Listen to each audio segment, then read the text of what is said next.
Nadreen ए बजुर्ग आदमी है जी, एक गुब्बारे बेच के अपना गुजारा करते हैं जी गली गली सुबह शाम। तो इन्हों का असी इंटरव्यू करते हैं इंशाल्लाह, तो पुछते हैं कि हालात इन्हों की जिंदगी की मुश्किलात ने जिहड़ियां इन्हों जिंदगी दे विच आ रही ने। महंगाई का दौर है, बजुर्ग आदमी है जी। अस्सलाम वालेकुम जी, की हाल है बजुर्गो? ठीक ठाक हो? ठीक ठाक है। गुब्बारे बेचते पे हो? अच्छा बाबा जी, तुसी कदों दे गुब्बारे बेचते हो? काफी अर्सा हो गया जी बेचने में गुब्बारे। अच्छा अच्छा, तकरीबन कितनी देर तो? वाह साल हो गए गुब्बारे मुंडा खुंडा सी जो गुब्बारे आ गए।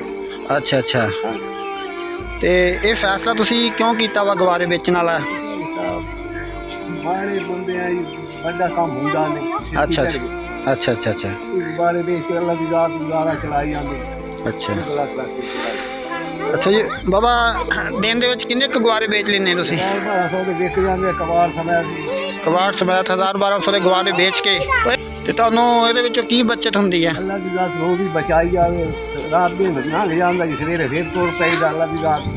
अच्छा अच्छा अच्छा, कदे कोई इस तरह का दिन भी आया कि तुहानू खाली घर जाना पिया होवे, कदे कोई गुब्बारे वगैरह ना बिके होण? ਨਿਆਣਿਆਂ ਦਾ ਕੰਮ ਬੱਚੇ 500-700 ਦੇ ਲਾ ਹੀ ਲੈਂਦੇ ਜਾਂਦੇ ਤੋਂ ਜਾਂਦੇ ਦੁਬਾਰਾ 500-700 ਦਾ ਤੱਕ ਚੱਲੀ ਆਈ ਨਾ ਵਿਕਰੀ ਹੋਣੀ। अच्छा, इनके 500-700 ਦੇ अगर गुब्बारे ਤੁਹਾਡੇ ਵਿਕਦੇ ਵੀ ਹੈ ਤੇ 200-400 ਬਚਦਾ ਤੁਹਾਨੂੰ? ਹਾਂਜੀ ਹਾਂਜੀ। ਚਲੋ, गर्मी होवे सर्दी होवे बहुत काम करना मुश्किल है, ये करना ही पैंदा वा। ਕਰਨਾ ਹੀ ਪੈਂਦਾ ਜੀ, ਰੋਟੀ ਦਾ ਕਮਾਣੀ ਪੈਂਦੀ। अच्छा, अगर दिहाड़ी ना लगे तो ਤੁਹਾਨੂੰ कोई घर की मजबूरी बन जाए तो फिर की हाल है ਤੁਹਾਡਾ? ਫਿਰ ਕੋਈ ਹਾਲ ਨਹੀਂ, ਅੱਲਾ ਦੀ ਜਾਤ ਤੇ ਵਾੜੀ ਆਸਰਾ ਕਰ ਦਿੰਦੇ। अच्छा अच्छा, बस किसी ने कुछ देता तो चल। बाबा, कदे जिंदगी दे विच कोई इस तरह दिन आया होवे ਜਿਹੜਾ ਤੁਹਾਨੂੰ ਅੱਜ ਵੀ याद होवे कि मेरे नाल वाकया पेश आया वा? ਅਸੀਂ ਮੁੰਡੇ ਨੇ ਮਾਰਿਆ ਸੀ ਮੋਟਰਸਾਈਕਲ ਉਦੋਂ ਸਾਈਕਲ ਵਿੱਚ। अच्छा अच्छा ਉਹ ਗੱਲ ਯਾਦ ਹੈ ਜੀ, ਮੁੰਡਾ ਇਹਨੇ ਪੈਸੇ ਲੈ ਕੇ ਆ ਗਿਆ ਉਹਦਾ ਬੁੜਾ। अच्छा ਮੈਂ ਕਿਹਾ ਨਹੀਂ ਐਕਸੀਡੈਂਟ ਲੱਗੇ ਲਵੇ, ਮੇਰੀ ਬਾਤ ਸੀ ਮੁੰਡੇ ਦੀ ਮੰਗ ਨਹੀਂ, ਪੈਸੇ ਨਹੀਂ ਲੈਣੇ ਤੂੰ ਜਾ। अच्छा अच्छा ਰੀ ਕਾ ਹੱਡੀ ਮੇਰੀ ਕੋਸਰੀ ਦੀ ਕਰੇ। ओए होए होए होए ਉਹ ਮੁੰਡੇ ਦਾ ਬੁੜਾ ਢੀ ਕਿਸੇ ਡਾਕਟਰ ਨੂੰ ਲੈ ਕੇ ਚਲਾ ਗਿਆ। ओए होए, चलो तावन ते कीता हुंदा। ਪੈਸੇ ਲੈ ਕੇ ਉਹ ਕਹਿੰਦੇ ਕਿੰਨੇ ਮਲੰਗਾ ਲੈਣੇ, ਮੈਂ ਕਿਹਾ ਨਹੀਂ ਜੀ ਪੈਸੇ ਨਹੀਂ ਲੈਣੇ। ਮੁੰਡਾ ਮੇਰੀ ਆਪਣੀਆਂ ਬੰਦ ਸੀ, ਅੱਗੇ ਜਾਂਦੇ ਸੀ। अच्छा अच्छा, ਬੱਚੇ ਦੀਆਂ ਬੰਦ ਹੋ ਗਈਆਂ ਹੋਣੀਆਂ, ਇਹ ਕੁਝ ਵੀ ਹੋ ਜਾਂਦਾ ਕੰਮ। ਠੀਕ तो तुसी ये काम गुब्बारे बेचने वाला करते हो कि तुहाडा दिल करदा कि तुहाडे बच्चे भी यही काम करन? ਬੱਚੇ ਤਾਂ ਕਰਦੇ ਇਹੀ ਕੰਮ ਕਰਨਾ, ਬੱਚਿਆਂ ਨੇ ਜਿਹੜਾ ਖਾਂ ਕਰਨਾ ਜੀ, ਬੱਚਿਆਂ ਨੇ ਹੋਰ ਕਿਹੜਾ ਕਰਨਾ ਜੀ। अच्छा, यानी कि बच्चों कोई तुसी होर काम अच्छा सिखा दो कि चलो बच्चे अपना कोई अच्छा रोज़गार बना लैन, घर बह के अपना रिजक वगैरह चला लैन।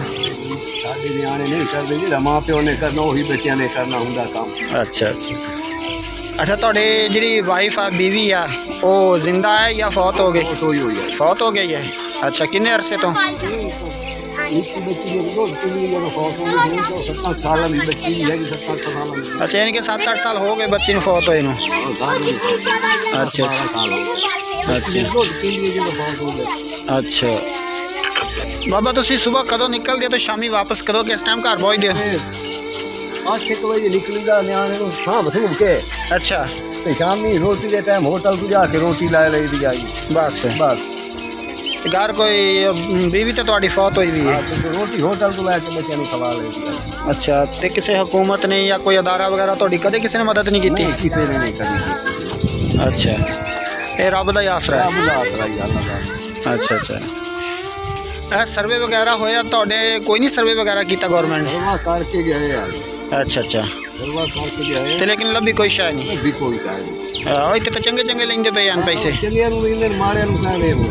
अच्छा, किन्ने क दा विक जांदा एक गुब्बारा? ਸਾਂਗਾ ਵੀ ਜ਼ਿਆਦਾ ਜੀ। 10-20 रुपए का।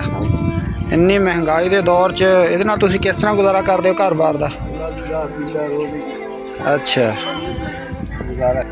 चलो आही 10-20 का विक गया, बस यही कुछ है। ਹਾਂਜੀ बड़े मुश्किल हालात है। ਅੱਲਾ ਦੀ ਰਾਤ ਦੀ